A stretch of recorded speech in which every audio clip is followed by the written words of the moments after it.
Good morning all of you. Good morning.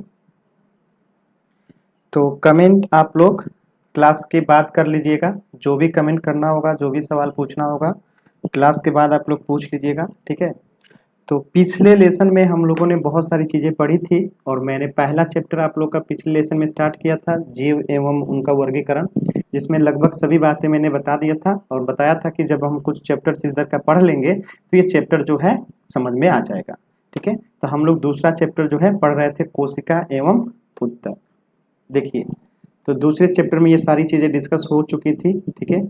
Plant cell animal cell में क्या अंतर है। आज मैं आप लोगों को कुछ चीज़ें बताऊंगा, डीएनए, आरएनए, न्यूक्लियस, ठीक है। बहुत सारी इंपॉर्टेंट चीज़ें हैं, तो ध्यान से सुनिएगा। तो सबसे पहले थोड़ा सा रिवीजन के पर्पज से एक सेल बनाते हैं। सेल गोला नहीं हुआ, एक मिनट रुक जाइए। एक सेल बनाते हैं, ठीक है। ये आपका हो गया सेल, ठीक है। तो सेल में मैंने आप लोगों को बहुत सारा पार्ट्स जो है, ऑर्गन जो है पढ़ा दिया था, ठीक है। जिसमें mitochondria, Golgi body, vacuoles, ER, endoplasmic reticulum, centrosome, ठीक है। फिर से और क्या पढ़ाया था, राइबोसोम्स, ठीक है, प्लासिड्स, जिसमें 3 टाइप के होते थे पादपों में, ठीक है। तो ये सारी चीजें जो है मैंने लगभग, और भी कुछ चीजें थी जो मैंने आप लोग को पढ़ा दिया था। एक यहाँ पे सेंटर में था न्यूक्लियस। तो देखिए, आज का जो चैप्टर है बहुत ही महत्वपूर्ण है, ध्यान से समझिएगा। तो ये हो गया सेल। और जो लोग भी पिछला लेसन नहीं पढ़े हैं वो लोग पिछला लेसन पढ़ लेंगे, तभी ये आपको चीजें समझ में आएगी। जो लोग भी पिछला लेसन नहीं पढ़े होंगे उनको ये चीजें समझ में नहीं आएगी। तो देखिए, आज हम लोग पढ़ेंगे स्पेशली न्यूक्लियस, ठीक है। तो सबसे पहली बात कि सेल में जो ये द्रव्य बड़ा रहता है, ठीक है, उसे क्या कहते हैं, कोशिका द्रव्य कहते हैं। क्या कहते हैं, कोशिका द्रव्य कहते हैं। आप लोग को पिछले क्लास में बता दिया था, ठीक है, कि सेल के अंदर जो ये द्रव बड़ा रहता है इधर चारों तरफ, ठीक है, ताकि ये आपस में सब टकराए नहीं, ठीक है, ऑर्गन आपस में टकराए नहीं। तो इसी में यहाँ पे क्या बड़ा रहता है, द्रव भरा रहता है। इसे हम क्या कहते हैं, कोशिका द्रव कहते हैं। क्या कहते हैं, कोशिका द्रव कहते हैं। ध्यान से सुनिएगा। इसके बाद मैंने बताया था कि जैसे एक सेल में इतने सारे ऑर्गन पाए जाते हैं, लगभग ठीक उसी प्रकार न्यूक्लियस में भी बहुत सारे ऑर्गन पाए जाते हैं, ठीक है।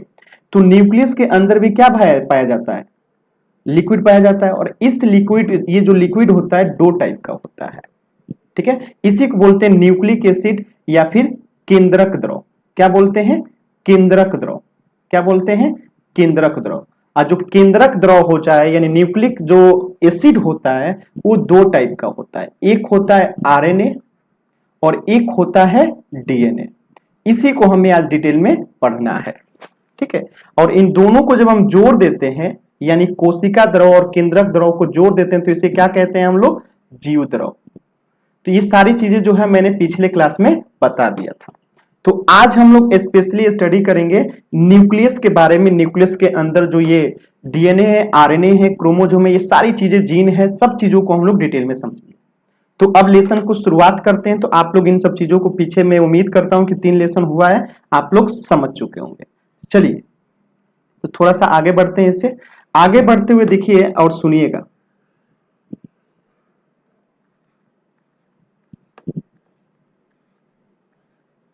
देखिए, mitochondria, Golgi bodies, vacuoles, ER, endoplasmic reticulum, centrosome. आप लोग को याद होगा सेल डिवीजन का काम कर रहा था। कोई नया सेल बनाना हो तो कौन काम कर रहा था, सेल डिवीजन काम कर रहा था, ठीक है। तो सेंट्रोजम, ठीक है। इसके बाद यहाँ पे हम लोग क्या बना दें, राइबोसोम्स बना देते हैं, ठीक है, प्लासिड्स बना देते हैं और सेंटर में रख देते हैं न्यूक्लियस को। तो अब देखिए, आज का जो चैप्टर है वो बहुत ही इंपॉर्टेंट है। इंपॉर्टेंट क्यों है, देखिए न्यूक्लियस जो है ना, तो न्यूक्लियस के अंदर ही क्या पाया जाता है, जेनेटिक इंफॉर्मेशन होता है। और ये जेनेटिक इंफॉर्मेशन जो है किसको देता है, सेंट्रोजेम को देता है। किसको देता है, सेंट्रोजेम को देता है। सेंट्रोजेम को क्यों देता है, कि नया सेल डिवीजन करके वो क्या कर सके, नया कोई सेल बना सके। तो न्यूक्लियस के पास हमारा क्या पाया जाता है, जेनेटिक इंफॉर्मेशन पाया जाता है। जैसे कि अब इसको एक एग्जांपल से समझते हैं। जैसे कि एक बैगन है, कैसे बनाए बैगन, ठीक है, ये एक बैगन है, ये भंटा है, जो भी है आपको समझना है। ठीक है, तो जैसे मैंने बताया था कि एनिमल में भी सेल पाया जाता है, प्लांट में भी सेल पाया जाता है। एनिमल की भी सबसे छोटी इकाई जो यूनिट होती है उसे ही सेल कहते हैं, इसमें भी सेल कहते हैं। तो इसके पास भी लगभग बहुत सारे, मैंने बताया था इसके सेल में भी लगभग बहुत सारी चीजें पाई जाएंगी। तो जब हम एक बैगन का सेल लेंगे और उस सेल में क्या लेंगे, न्यूक्लियस को, तो न्यूक्लियस के अंदर क्या पाया जाएगा, इसका जेनेटिक इंफॉर्मेशन पाया जाएगा। तो इस न्यूक्लियस के अंदर बहुत सारे क्या पाए जाते हैं, जेनेटिक इंफॉर्मेशन होते हैं बहुत सारे, अभी आगे से डिटेल में पूरा खोलेंगे हम लोग तो पढ़ेंगे। तो इस न्यूक्लियस के अंदर ही क्या होता है, सेल में आपका जेनेटिक इंफॉर्मेशन होता है, यानी हमारे सेल में क्या होगा, हमारा जेनेटिक इंफॉर्मेशन होगा। तो जेनेटिक इंफॉर्मेशन का इन द सेंस क्या है कि हम आदमी हैं, हमारी 2 आंखें हैं, हमारी 2 पैर हैं, वगैरह सारी चीजें जो भी हमारे विशेषताएं हैं। ठीक है, तो ये जेनेटिक इंफॉर्मेशन होता है। तो आप लोग देखे होंगे कि आदमी के बच्चा आदमी क्यों होता है, जेनेटिक इंफॉर्मेशन भाई, आदमी का बच्चा आदमी ही होता है। कभी कभी क्या होता है कि जेनेटिक इंफॉर्मेशन में जो होता है ना, थोड़ा सा स्लाइटली परिवर्तन हो जाता है। तो आप लोग कभी ध्यान दिए होंगे, कभी किसी का 3 आंखें हो जाता है, कभी किसी का 6 उंगली भी हो जाता है। तो 6 उंगली वाला तो बच्चा जीवित रह जाता है, लेकिन जब किसी की 3 आंखें हो जाती है तो बहुत ज्यादा परिवर्तन हो गया, तो ऐसे बच्चे जल्दी सर्वाइव नहीं कर पाते हैं। ठीक है, तो जेनेटिक जो इंफॉर्मेशन होता है उसमें कभी क्या होता है, रिएक्शन जो होता है, ये सब क्या है, जेनेटिक इंफॉर्मेशन क्या है, सारे रिएक्शन ही है। तो कभी कभी रिएक्शन में वेरिएशन की वजह से किसी को 3 आंखें भी हो जाती हैं, तो वो अलग बात है। तो हमारा जेनेटिक इंफॉर्मेशन कहां पाया जाता है, न्यूक्लियस के अंदर पाया जाता है। क्लियर हो गया। और ये जेनेटिक इंफॉर्मेशन जो है किसको देता है, सेंट्रोजोम को देता है, सेंट्रोजोम को। और सेंट्रोजोम क्या करता है, मैंने आप लोग को बताया था, सेल डिवीजन करके नया सेल बना देता है। ठीक, तो अगर हम बात करें, तो अब हम अगर थोड़ा सा इसको और समझिएगा, तो अब देखिए ध्यान से समझिएगा यहां से। तो ये एक बैगन है, ठीक है। अब बैगन का हमने क्या निकाला, न्यूक्लियस को बाहर निकाल दिया, यानी एक बैगन का हमने सेल लिया और उस सेल में से बैगन का हमने न्यूक्लियस को यहां ले लिया। तो न्यूक्लियस को हम लोग जूम कर दिए। तो न्यूक्लियस को हमने जूम किया तो इसमें कई तरीके की इसमें प्रॉपर्टीज हैं। क्या प्रॉपर्टीज है, तो बैगन के जो भी जेनेटिक इंफॉर्मेशन है कि इसका एक ऊपर से ऐसे आकृति होता है, ये ऐसे होता है, इसका गोल होता है, तो इसमें कई तरीके के क्या है, न्यूक्लियस में जेनेटिक इंफॉर्मेशन। तो न्यूक्लियस में जेनेटिक इंफॉर्मेशन किस टाइप का होता है कि बैगन का कलर कैसा होगा, ठीक है, इसका आकार कैसा होगा, इसकी साइज कितनी बड़ी होगी, ठीक है, इसका मतलब कि ये कितने दिन में मैच्योर हो जाएगा। तो ये 3 चीजों देख लेते हैं। तो मान लेते हैं कि एक बैगन के न्यूक्लियस में ये 3 प्रॉपर्टीज पाई जाती है कि इसका कलर कैसा होगा, आकार कैसा होगा, साइज कैसा होगा, बहुत सारे प्रॉपर्टीज होती हैं, हर व्यक्ति का अलग होता है। तो एक बैगन में ये 3-4 चीजें हैं, न्यूक्लियस के अंदर हमने जेनेटिक इंफॉर्मेशन देखा तो ये 4 बातें पाई गई। एक यहाँ पे और कुछ रख लीजिएगा, लंबाई रख लीजिएगा कि ये कितना लंबा होगा, ठीक है। तो ये 4 बातें जो यहां पे पाई गई किसके अंदर, बैगन के न्यूक्लियस के अंदर, ठीक है। अब देखिए साइंटिस्ट जो है ना, साइंटिस्ट वो थोड़े से बहुत ही क्या होते हैं, दुष्ट टाइप के होते हैं। तो इन्होंने क्या किया कि इस न्यूक्लियस को जूम करके देखा, जूम करके देखा तो ये पाया गया, न्यूक्लियस के अंदर जेनेटिक इंफॉर्मेशन पाया गया। तो अब अगर आप सोचिए कि ये है कद्दू, कद्दू देखिए ना, कद्दू कोहरा, ठीक है, कद्दू है। तो कद्दू में भी क्या होगा, एक सेल होगा, और सेल के अंदर क्या होगा, न्यूक्लियस होगा, और न्यूक्लियस के अंदर इसका भी क्या होगा कि ये कैसे कलर का होगा, ठीक है। तो एक कलर का इसका जेनेटिक इंफॉर्मेशन होगा, इसका भी आकार का एक जेनेटिक इंफॉर्मेशन होगा, साइज का भी कद्दू का एक जेनेटिक इंफॉर्मेशन होगा, और लंबाई का भी एक जेनेटिक इंफॉर्मेशन होगा, ठीक है। तो कद्दू के सेल में भी ये लगभग 4 बातें पाई जाएगी कि कद्दू का साइज, कलर किस रंग का होगा, आकार किस रंग का होगा, साइज किस रंग का होगा, लंबाई किस लोग का। बैगन का भी न्यूक्लियस में चीजें पाई जाएंगी, कलर कैसा होगा, आकार कैसा होगा, साइज कैसा होगा, लंबाई होगा। तो बैगन का कलर के लिए यहां पे बैगन के जैसा। अब देखिए साइंटिस्टों ने क्या किया कि बैगन के न्यूक्लियस से, यानी बैगन का एक सेल लिया, सेल का न्यूक्लियस लिया और न्यूक्लियस में से जेनेटिकली क्या किया, कुछ चेंज किया। चेंज कैसे किया, तो इसमें से जो ये कलर, ये मान लेते हैं कि ये कलर है, बैगन को कलर कौन प्रदान करता है, ये वाला लाइन जो है बैगन को कलर प्रदान करता है, ठीक है। तो साइंटिस्टों ने क्या किया कि बैगन की ये जो कलर प्रदान करता है ना, ये वाला हिस्सा जो है, देखिए ये एक नहीं हट रहा है, समझ लीजिए कि इसको हटा दिया, बैगन में से इसको क्या किया, हटा दिया, इसको हटा दिया। और ये कद्दू वाला जो कलर था, सॉरी साइज था, इसको मान लेते हैं ये वाला साइज, ठीक है। बैगन का साइज कौन बताता है, ये वाला बता रहा है। बैगन का साइज ये वाला बता रहा है। तो साइंटिस्टों ने क्या किया, बैगन के न्यूक्लियस में कुछ परिवर्तन किया, तो जिससे पता चला साइंटिस्टों को कि ये 4 प्रॉपर्टी जेनेटिकली इंफॉर्मेशन जो एक बैगन के न्यूक्लियस में है, ये 4 प्रॉपर्टी है। तो इसका बैगन का जो साइज है वो किसके वजह से है, इस वाले की वजह से। तो इस वाले को क्या किया साइंटिस्टों ने, निकाल दिया, अलग कर दिया, इसको यहां से खींच दिया। और ये कद्दू वाला जो इसका कद्दू का जो ये जेनेटिक इंफॉर्मेशन था न्यूक्लियस में, तो कद्दू वाला का जो साइज था ना, ये वाला मान लेते हैं ये कद्दू का साइज बता रहा है, इसको उठा के इन्होंने क्या कर दिया, यहां पे डाल दिया। कहां डाल दिया, यहां पे डाल दिया। तो अब बताइए कि इसका तो सारा चीज वही है, बैगन वाला है, लेकिन इसका साइज किसका आ गया, इसका साइज आ गया कद्दू वाला। तो अब ये जो बैगन होगा क्या हो जाएगा, मॉडिफाइड हो जाएगा। मॉडिफाइड क्यों हो जाएगा, क्योंकि इसके न्यूक्लियस में परिवर्तन करके किसका जेनेटिकली प्रॉपर्टीज डाल दिया गया, कद्दू का। तो अब ये कैसा हो जाएगा, कद्दू जैसा, माने कलर इसका बैगन जैसा रहेगा, आकार भी बैगन जैसा रहेगा, लेकिन साइज क्या हो जाएगा, अब ये कद्दू जैसा बड़ा हो जाएगा ये बैगन। लंबाई भी वही रहेगा क्योंकि इसमें परिवर्तन नहीं किया गया। तो लेकिन साइज जो है किसका डाल दिया गया, न्यूक्लियस निकाल के बैगन का, बैगन में डाल दिया गया कद्दू का। तब ये जो बैगन होगा कैसा होगा, साइज में जो होगा कद्दू जैसा, लेकिन कलर आकार और लंबाई में कैसा होगा, बैगन जैसा। तो इसी को कहते हैं जेनेटिकली मॉडिफाइड। क्या कहते हैं, जेनेटिकली मॉडिफाइड। तो आप लोग सुने होंगे मार्केट में बीटी बैगन, ठीक है। तो आप करेला देखते होंगे तो पहले छोटे छोटे करेले आते थे, अब देखिएगा लंबा लंबा करेला आता है, क्यों, वो सब जेनेटिकली मॉडिफाइड है। तो ऐसा किया जाता है, ठीक है। लेकिन अब अगर आप सोचिए कि ये जेनेटिकली मॉडिफाइड जैसे प्लांटों में किया गया, तो यहां तो ठीक है, उत्पादन बढ़ाने के लिए या फिर सभी चीजें देखने के लिए ऐसा कर दिया गया, ठीक है। लेकिन अच्छा एक और एग्जाम्पल देखिए, एक और एग्जाम्पल देखिए। अब देखिए भारत में एक गाय पाई जाती है, ठीक है, जिसका नाम है फिजिशियन गाय। कौन सी गाय, फिजिशियन गाय। सबसे ज्यादा दूध जो देती है ये फिजिशियन गाय भारत में देती है, सुजाता जी वाली गाय होगी, ध्यान दीजिएगा आपको, ठीक है।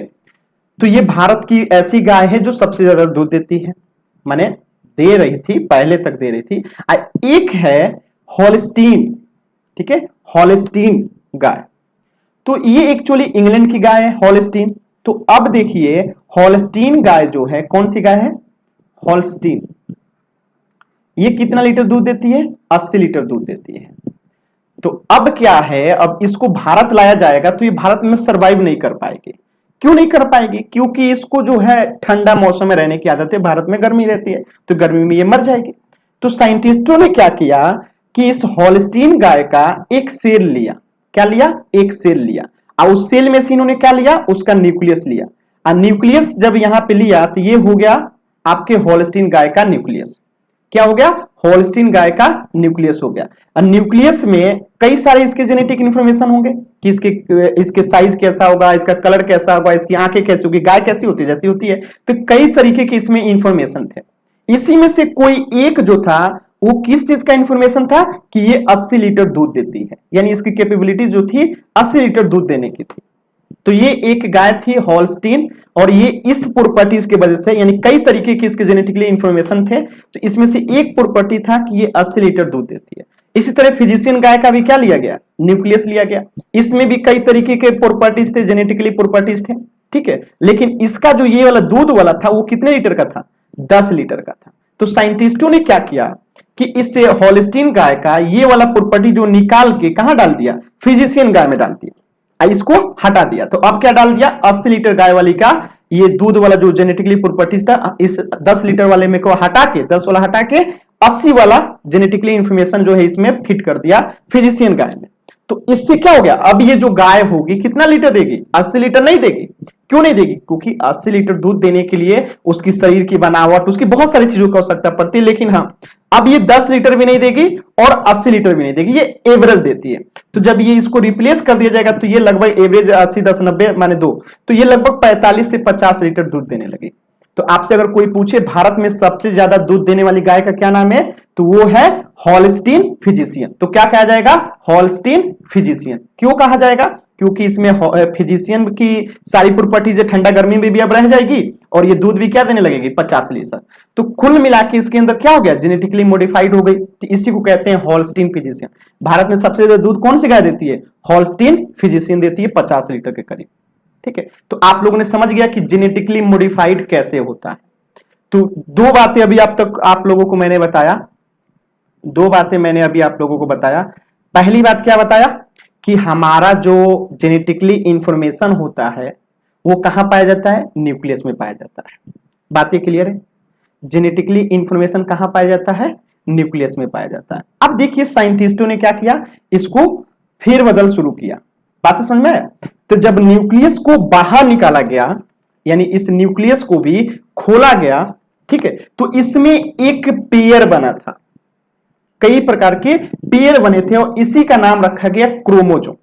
क्या रखा गया, क्रोमोजोम। तो मानव में देखा गया कि 23 जोड़ा यानी 23 पेयर जो है क्रोमोजोम पाया गया। बात समझ में आ रहा है? और वो जो क्रोमोजोम था पेयर में था, इस प्रकार का एक्स नुमा आकार का पेयर में 23 जोड़ा क्या था, क्रोमोजोम पाएगा। कहां पे, न्यूक्लियस में। तो हमारे जो साइंटिस्ट थे ये एक्स नुमा आकृति को देखें और उसे क्या किए, क्रोमोजोम कहें। तो मानव का जो प्रोपर्टीज होता है, मानव में कितने क्रोमोजोम पाए जाते हैं, 46 संख्या में 46 और पेयर में 23।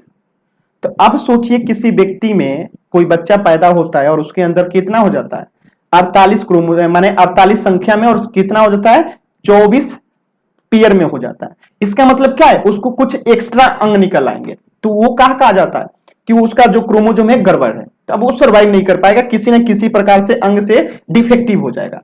तो हमारा 46 है, तो हमारे बच्चे का भी कितना होना चाहिए, 46 होना चाहिए, तभी वो मानव के श्रेणी में आएगा, नहीं तो वो कुछ और श्रेणी में चला जाएगा। तो एक तो आप लोग देखें किसी का पूंछ निकल जाता है, किसी की 3 आंखें निकल जाती है, तो कुछ ऐसे अंग निकलते हैं, जैसे किसी का 6 उंगल हो जाए, 6 उंगली निकल आती है, तो 6 उंगली वाला तो सर्वाइव कर जाता है, लेकिन कुछ ऐसे भी अंग कभी कभी किसी का जेनेटिकली डिफेक्टिव हो जाता है, ठीक है, कि वो लोग सर्वाइव नहीं कर पाते हैं। तो ज्यादातर केस में सर्वाइव नहीं कर पाते हैं, जो ऐसा होता है।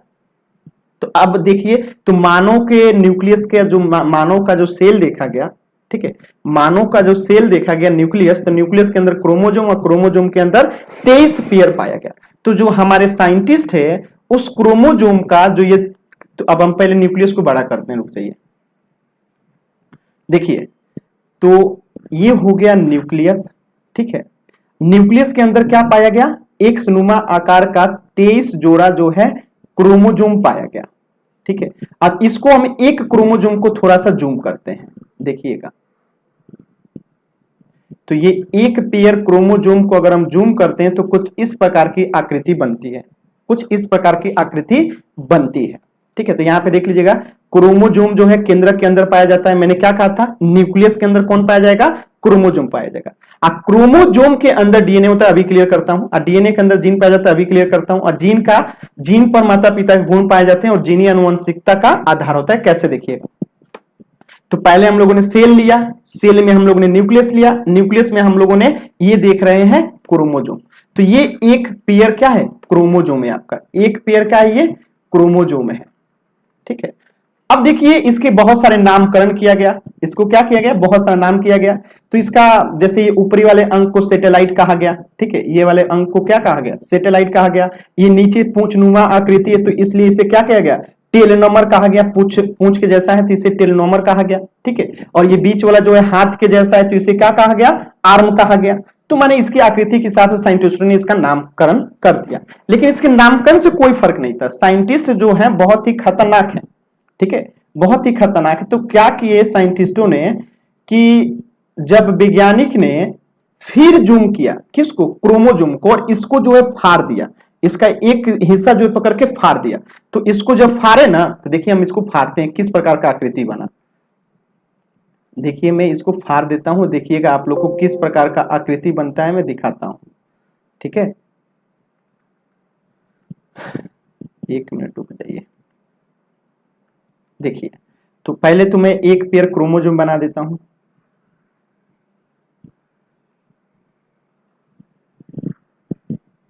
ये एक पेयर क्रोमोजोम हो गया। और साइंटिस्टों ने जब इसको फाड़ा तो,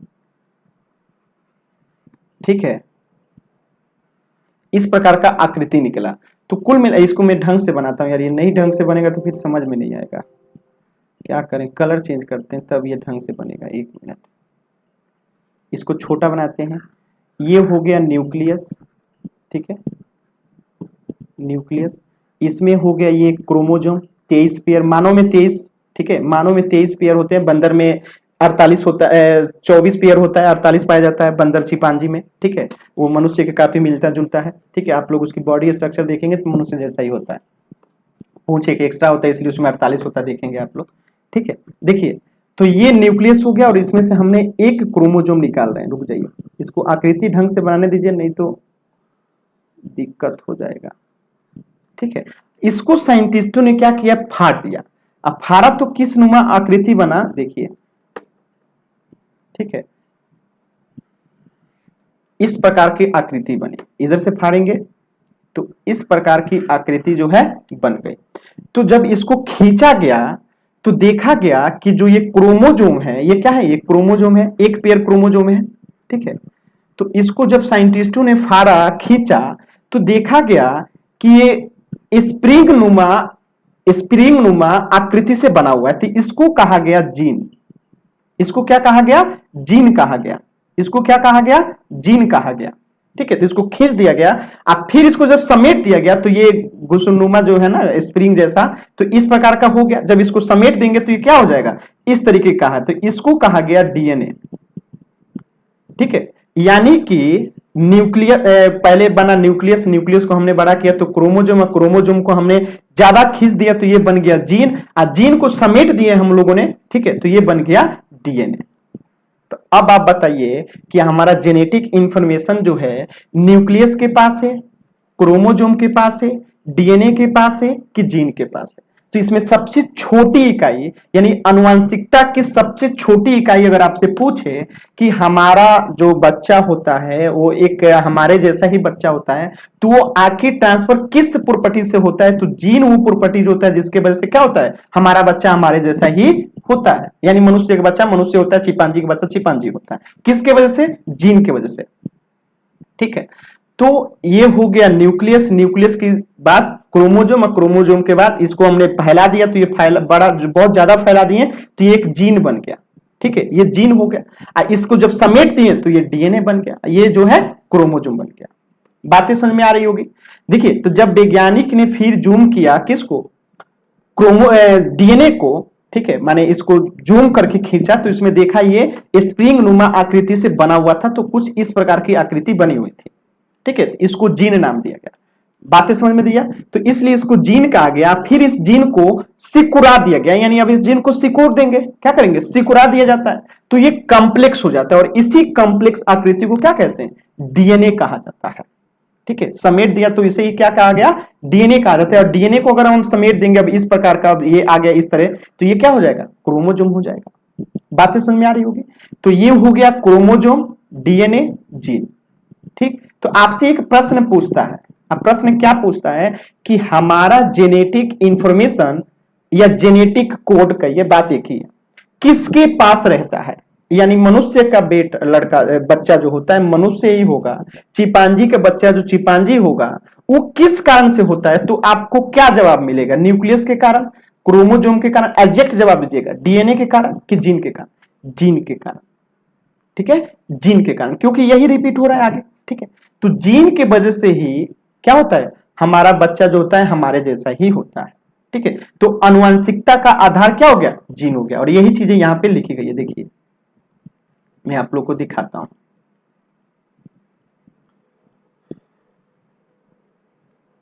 देखिए, तो क्रोमोजोम केंद्रक के अंदर पाए जाते हैं, कोई दिक्कत नहीं है। क्रोमोजोम कहां होता है, न्यूक्लियस, ये केंद्रक मतलब न्यूक्लियस। अब क्रोमोजोम के अंदर क्या हो गया, डीएनए हो गया, मैंने बताया। और डीएनए के अंदर क्या हो गया, जीन हो गया। आज जीन क्या होता है, माता पिता के गुण पाए जाते हैं, अतः जीन ही आनुवंशिकता। आनुवंशिकता क्या होता है, वंश को आगे बढ़ाना। जानते हैं आप लोग, आपका बेटा, फिर बेटा का बेटा, फिर बेटा का बेटा, तो वही वंशानुगत कहलाता है। तो अनुसानुगता का यानी वंशनिकता का आधार क्या हो गया, जीन हो गया। आपको उम्मीद करता हूं यहां तक आप लोगों को क्लियर हो गया होगा। अब हम लोग थोड़ा सा आगे बढ़ सकते हैं, ठीक है, क्लियर है।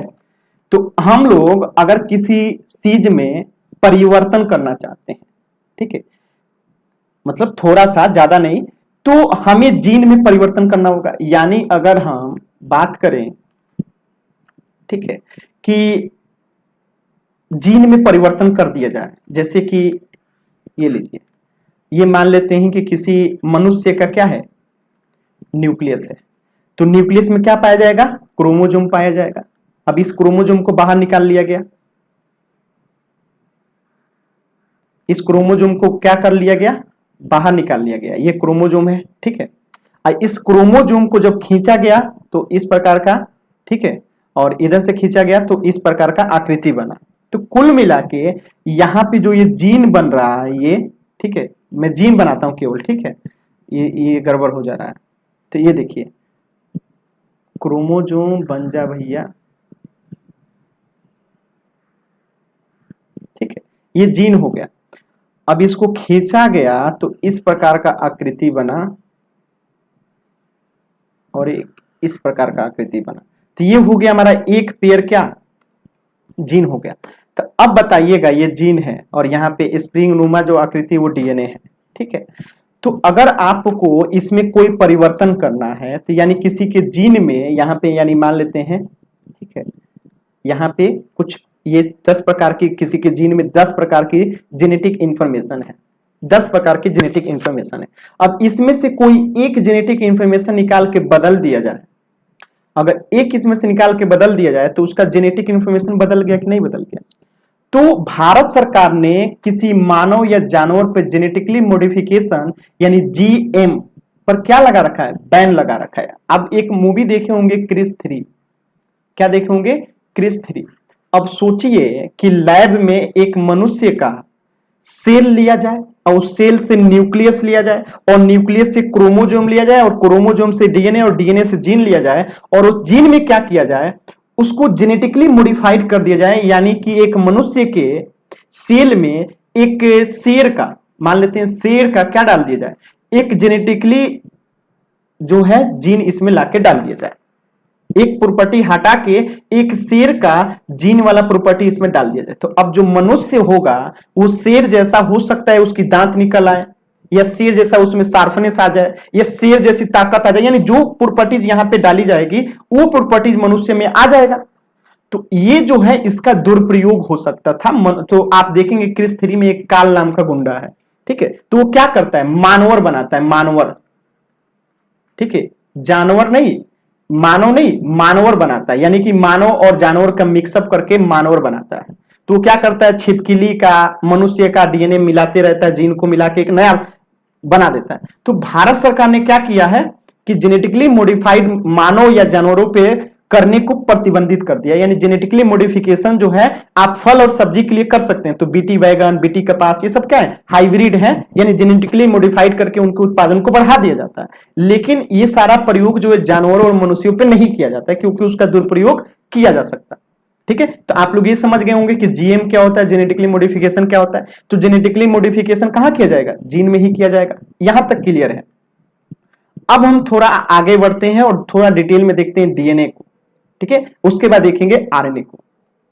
तो देखिए साइंटिस्ट जो थे ना वो बैठने वाले तो थे नहीं, तो इन्होंने क्या किया, इस जो आकृति है जीन को और ज्यादा खोलने का प्रयास किया। तो देखिए इन्होंने आगे खोला तो क्या मिला,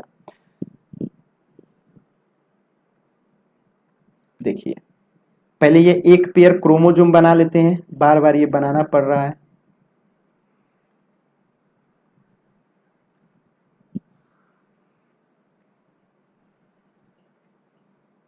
ठीक है, इसको हम लोग खोल भी देते हैं। यार ये बनता नहीं है मेरे से बढ़िया ढंग का बना के रहेंगे, रुक जाइए आप लोग। ठीक है, एकदम मस्त पेयर बनता है। ठीक है, तो ये क्या हो गया, ये हमारा इसको हम लोगों ने खोला तो इस प्रकार का स्ट्रक्चर बना जिसे जीन कहा गया, और यहाँ पे घुस इसको अगर समेट देंगे तो ये डीएनए बन जाएगा। तो अब देखिए इसी में देखेंगे तो जीन को भी इन्होंने क्या किया, जूम करके देखा। सब जीन को भी क्या किया, जूम करके देखा। तो इसमें 4 चीजें पाई गई। क्या पाई गई? 4 चीजें पाई गई जीन के अंदर। वो 4 चीजें क्या थी? तो एक था एडेनिन, थाइमिन और ग्यूनिन और साइटोलिन। मैं लिखा हुआ नाम यहां पे दिखा दूंगा। तो इसमें 4 तत्व पाए गए, तत्व नहीं यानी 4 जो है इसमें पदार्थ जो है पाए गए। कौन सा था? एडेनिन, थाइमिन और जियोनिन और साइटोसिन, 4 तत्व इसमें पाया गया। तो अब आप बताइए कि किसी व्यक्ति में जो ये गुण होता है, आनुवंशिकता का गुण होता है, जेनेटिकली इंफॉर्मेशन होता है, वो क्रोमोजोम में होता है कि डीएनए में होता है कि जीन में होता है कि जीन के अंदर क्या ये न्यूक्लियोटाइड जो पाया जाता है, इसको क्या कहा गया, न्यूक्लियोटाइड कहा गया। ठीक है, तो ये न्यूक्लियोटाइड है, तो इसके अंदर क्या पाया जाता है, जीन के अंदर न्यूक्लियोटाइड पाया जाता है। यहां पे नाम लिख लीजिएगा, न्यूक्लियोटाइड पाया जाता है। तो जब जीन को साइंटिस्टों ने और फाड़ा तो इसके अंदर देखा कि न्यूक्लियोटाइड पाया जाता है, ये जो आकृति दिख रहा है ना, ये न्यूक्लियोटाइड पाया जाता है। और न्यूक्लियोटाइड के 4 प्रकार दिखाया, तो इसमें 4 प्रकार न्यूक्लियोटाइड के कौन कौन सा था, तो एक था एडेनिन, थाइमिन, और दूसरा था ग्वानिन और साइटोसिन, यानी कि एटी क्या बोलेंगे, एटीजीसी। ठीक है, तो एटीजीसी में तो डबल बॉन्ड है होता है, और ये ग्वानिन और साइटोसिन में जो है ट्रिपल बॉन्ड होता है। बॉन्ड मतलब कि किस मजबूती से ये पकड़ा हुआ है, तो बॉन्ड। तो एटी में डबल बॉन्ड और जीसी में ट्रिपल बॉन्ड होता है। अब थोड़ा सा एक बार रिवीजन कराता हूं, ध्यान से सुनिए, पूरा दिमाग का दही हो गया होगा, मैं समझ रहा हूं। ठीक है, मैंने अभी तक जो बातें बताई रिपीट करता हूं, ध्यान से सुनिएगा। मैंने पहली बात बताई कि हमारा जेनेटिक इंफॉर्मेशन जो होता है वो न्यूक्लियस के पास होता है। न्यूक्लियस में ही परिवर्तन करके हम क्या कर सकते हैं, किसी का जेनेटिक इंफॉर्मेशन बदल सकते हैं।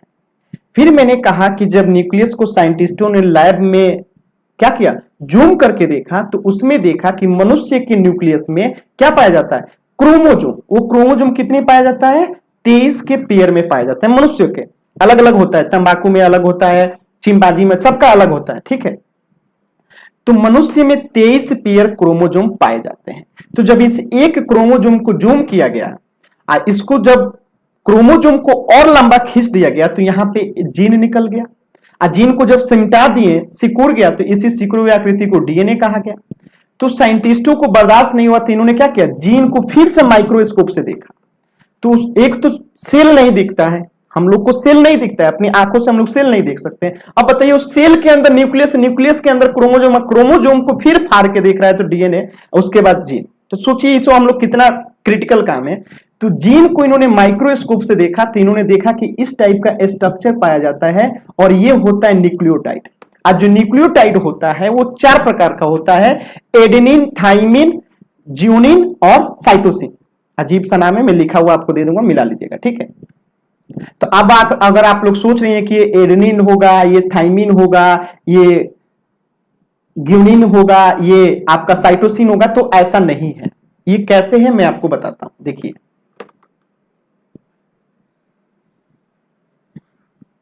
ठीक है, यही है ना स्ट्रक्चर, यही है ना। तो देखिए कैसे है, तो मैं आपको दिखाता हूं। ये हो गया आपका एडेनिन, ठीक है, ये हो गया आपका क्या, थाइमिन, और ये हो गया आपका क्या, ग्यूनिन, और ये लास्ट वाला जो स्ट्रक्चर हो गया, क्या हो गया आपका साइटोसिन, साइटोनिन। यानी कुल मिला के ये अलग अलग नहीं होता है, यानी हम लोग जल्दी में इसको इस तरह खींच देते हैं, लेकिन ये एडेनिन, थाइमिन ऐसे जुड़ा रहता है। ठीक है, ऐसे जुड़ा रहता है। बातें समझ में आया। तो न्यूक्लियस, न्यूक्लियस के अंतर्गत क्रोमोजोम, क्रोमोजोम के अंतर्गत क्या निकलेगा, डीएनए, डीएनए के बाद निकलेगा जीन, और जीन के अंदर जो है ये क्या पाया जाएगा, क्या पाया जाएगा, न्यूक्लियोटाइड। और न्यूक्लियोटाइड जो है 4 प्रकार, एडेनिन, ठीक है, थाइमिन और ग्यूनिन और साइटोसिन। ठीक है, तो ये 4 जो है ना, ये 4 जो है इस प्रकार के जोड़े होते हैं। तो अब आप बताइए कि अगर आनुवंशिकता का आधार अगर हम लोग किसे माने, क्या नाम है, आनुवंशिकता का आधार अगर हम लोग इसको मानते हैं, न्यूक्लियोटाइड को, न्यूक्लियोटाइड को किसे मानते हैं, न्यूक्लियोटाइड को, यानी इसको पूरा मानते हैं। तो आप बताइए, अगर किसी के जीन से केवल एक न्यूक्लियोटाइड निकाल देंगे तो क्या एक पूरा गुण उसके में ट्रांसफर होगा, नहीं, क्योंकि ये पूरा एक जो साइकिल है ना, एक गुण को डिनोट कर रहा है। ठीक है, यानी इसमें टोटल एक गुण होता है। ठीक है, एक गुण जो है इसमें होगा, यानी किसी आंख का गुण होगा तो ए गुण यहां पे पूरा। अब मानते हैं कि ए गुण इसमें से निकालिए देंगे तो कोई प्रॉपर्टी नहीं होगा, तो इसीलिए कहा जाता है जीन जो होता है बेसिक होता है। ठीक है, यानी तो आनुवंशिकता का आधार क्या होता है, जीन होता है, ना कि न्यूक्लियोटाइड होता है। लेकिन इसके स्ट्रक्चर में देख रहे हैं कैसे बना है, न्यूक्लियोटाइड से बना है। तो डीएनए बन गया किससे, जीन से, और जीन किससे बन गया, डीएनए से जीन, डीएनए से जीन, और जीन से किससे बन गया, न्यूक्लियोटाइड, जीन से क्या बन गया, ये न्यूक्लियोटाइड। तो वो न्यूक्लियोटाइड जो होता है चार होता है, चार में कौन होता है, एडेनिन, थाइमिन, ग्यूनिन और साइटोनिन। तो जो एडेनिन होता है और साइमिन होता है, तो एडेनिन और थाइमिन में डबल बंड होता है, ठीक है, और जी में जो होता है ट्रिपल बंड होता है, इसी को कहते हैं एटीजीसी, एटीजीसी, एटीजीसी, याद रखिएगा, एटीजीसी याद रहेगा, एटीजीसी। तो ये न्यूक्लियोटाइड जो है चार होते हैं, एटीजीसी। तो एटी में होता है डबल बंड और जीसी में होता है ट्रिपल बंड। यहां तक मुझे लगता है, उम्मीद है आप लोग को क्लियर हो गया होगा। अब देखिए डीएनए की संरचना में, जो डीएनए की संरचना होती है, जो ये ऐसे ऐसे घुसराया रहता है, तो डीएनए की संरचना में दो धागा होता है, आप लोग देख रहे हैं ना, ये एक धागा, ठीक है, और ये एक ऊपर वाला धागा, ये ऊपर वाला धागा। तो ये दो धागा आपको दिखाई दे रहा है, एक इधर से और एक इधर से।